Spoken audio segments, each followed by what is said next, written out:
Hello, and welcome to this second webinar on peer review. Today's topic is how to write a professional peer review report. We will look at logical flaws in academic arguments, structure of a peer review report, giving constructive feedback, the audience for your report, and finally editing and proofreading. Now, the first section is on flaws in academic arguments, because when you write a peer review report, you can't just say you don't like the paper or it doesn't make sense. You really have to pinpoint what is wrong, because you are trying to help the editor select papers for the journal. So the aim of peer review is to select the papers and also to help the author improve it, because in that way you're helping to improve the research archive. Now, some journals do look at the journalism aspect. That's whether the research will be news headlines the next day.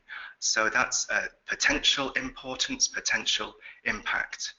They also look at the technical quality.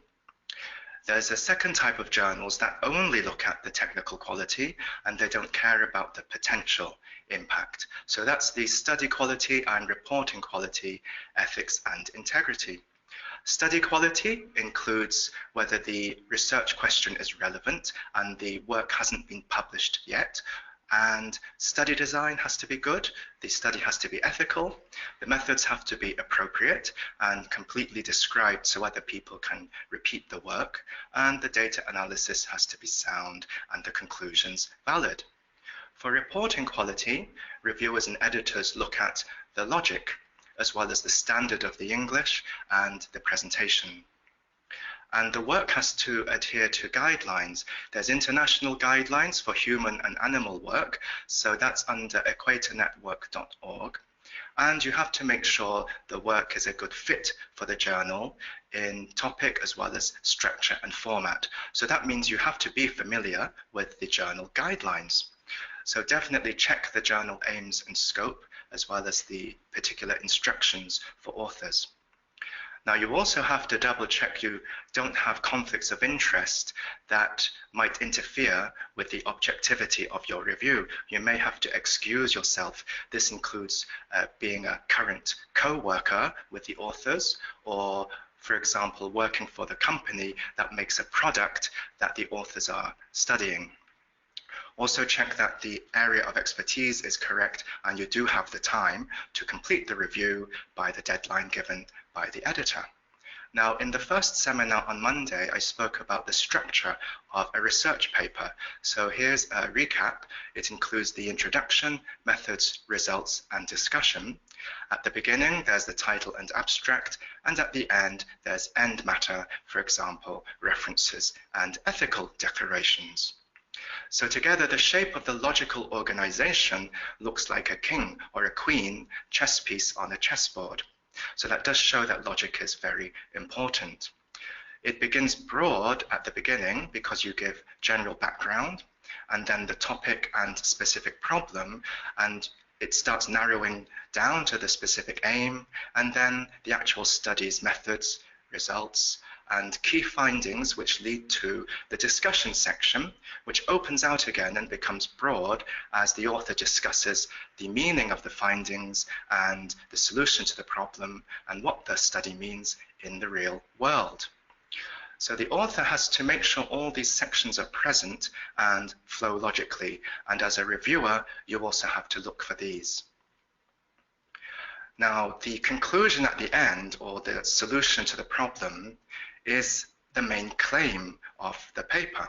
But throughout the paper, in each of those parts, there are smaller claims. So each claim is basically a proposition or a statement or some kind of argument that you have support for. It's got to be supported by reasoning and by evidence. And you balance out whether evidence is for or against. Now, most things do need references and citations. If it's not common knowledge, then the author needs to cite. So you can mention this in your review. There are different types of evidence that authors can cite, so you need to know the difference. Primary literature is original research, secondary is reviews and databases, and tertiary is where the knowledge has become stable and accepted by the public, so it's now entered reference books, encyclopedias, and textbooks. Primary and secondary consist of academic work if it's in a journal or monograph or book. There's also now preprints, which are papers that have been uploaded to servers. They haven't been peer-reviewed and they haven't been submitted to a journal, but the author is asking for public comment before publication. There's also conference proceedings and conference abstracts. Of course, in the everyday world, there are general things like books, newspapers, magazines, and newsletters. Now, the ones shown here can be grouped and called grey literature. Grey because sometimes they are difficult to get hold of, or they are privately published, or the peer review process is unknown. So this includes posters, society publications, government reports, and websites. Now, authors and reviewers should always judge the source, quality, and accuracy of the evidence, seeing that that is the foundation of people's reasoning and claims. But do beware of fake or unethical journals. Don't just trust it because it says it's a scientific journal. There's a checklist at thinkchecksubmit.org that you can use to make sure a journal is trustworthy. So what makes a good argument in a research paper? We said there's a claim and the author will be arguing with a reason for the claim, with support or evidence for the claim, which could be data from the tests and experiments or other people's data by way of citations and references. But you need more than just the claim, reason, and evidence, because other people might think of exceptions or opposites. So authors should really also think about counterclaims, the opposite case. This is also called a rebuttal. And the strength of this rebuttal depends on its own reason and evidence. So the author can argue, though, against the rebuttal and try to minimize the effect or negate the effect. But if some parts of the opposite case or exception or the rebuttal are true enough and valid, the author may have to modify the conclusion or modify the claim. We call this a qualifier. You might use words to lower the certainty or strength of the conclusion. For example, instead of saying something causes something, you might have to say something may cause or something may contribute to. So there's three ways to address the counterclaims, and to be a good reviewer, you can see whether the author has these. And also, if you can argue against a point that the author hasn't thought of, this is part of your review as well. So the counterclaim could be rejected completely because it also has weak evidence or reasoning. So this is called a counter-rebuttal or a counterclaim. There's acknowledgement and rejection, where you acknowledge the validity of the rebuttal, but you can argue that in this case it doesn't apply. Or there's concession and qualification, where you may need to modify the strength of your claim or conclusion.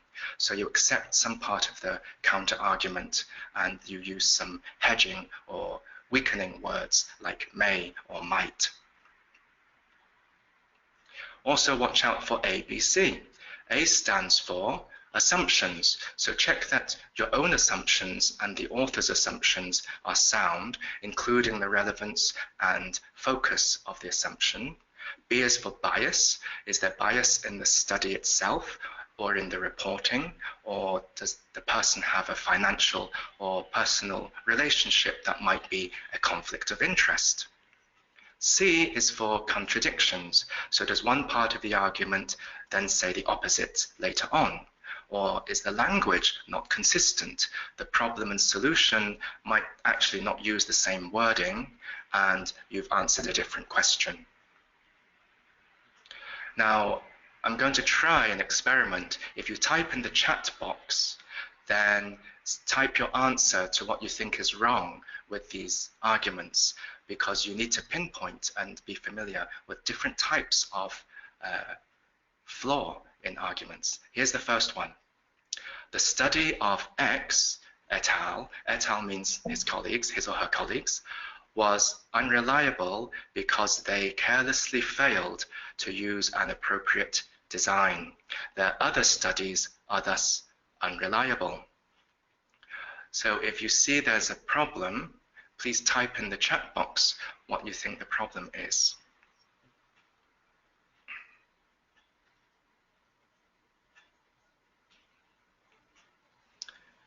Now this is called an ad hominem fallacy.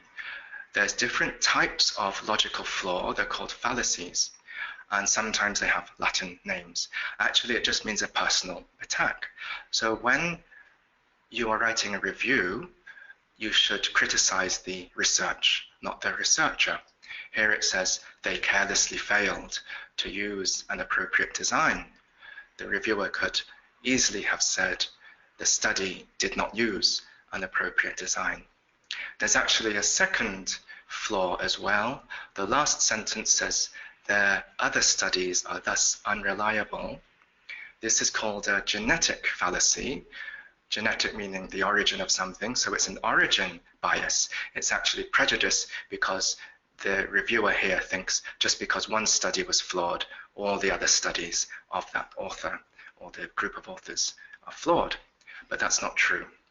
Now here's another example. The data in the study of X are unreliable because the study was unreliable. Now what's the problem here?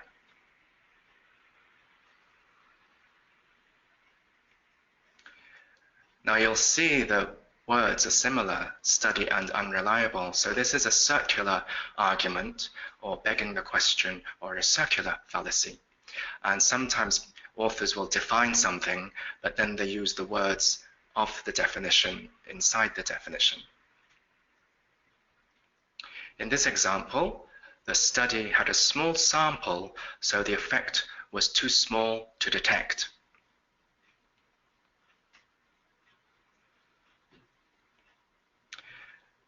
This is called a straw man fallacy because the two parts are not really linked. The author has changed the meaning a little bit.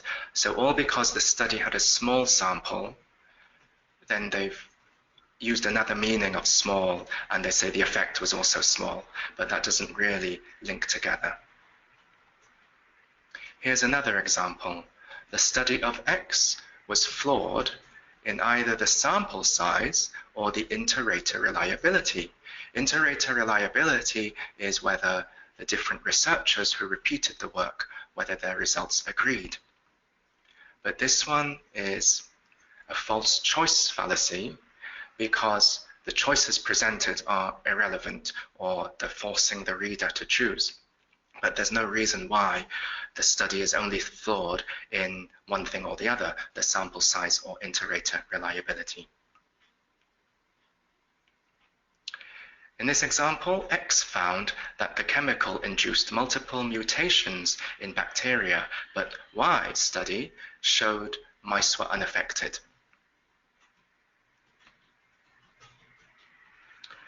Okay, this is a false comparison fallacy because the two things being compared are again totally unrelated.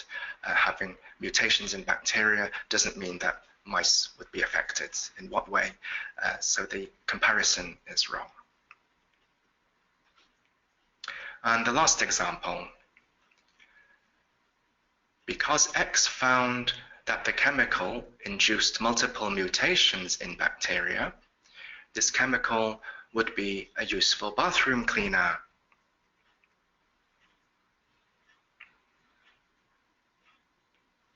Okay, this is called a non sequitur because the points just don't relate to each other. There's no reason why bacteria mutating means that the chemical is a good bathroom cleaner. Bathroom cleaners don't work by mutating bacteria. So watch out for these types of logical flaws in the work that you are reading. Now, in a research article, these would be common problems related to flaws in the claim, reason, or evidence. The ideas or the sections may not be logically organized or linked. There could be facts mixed with opinion, so the evidence is getting mixed up with claims, and there's faulty reasoning. The methods and statistical tests may be inappropriate or incomplete or unclear. The results might be incomplete or unclear, or just repeat the information in the display items. The author could have confused statistical and real-world significance, or because two groups differ by a large percentage, like 20%, in the test conditions, it doesn't mean that this has a real-world meaning. Or the author confuses association and cause. This is a causation fallacy. For example, in children, the IQ scores could increase with the size of the child as they grow. So it could increase with shoe size, but that doesn't mean shoe size increases people's IQ. The discussion could suddenly introduce new results or just repeat the results section, or the author hasn't discussed unexpected or negative results or any limitations. Remember, these are the counterclaims or rebuttals. Or the conclusions may not be supported by the data at all, or overstretch and be too general or too certain. Or the cited studies may be missing or not up to date, so this will affect the quality of the evidence.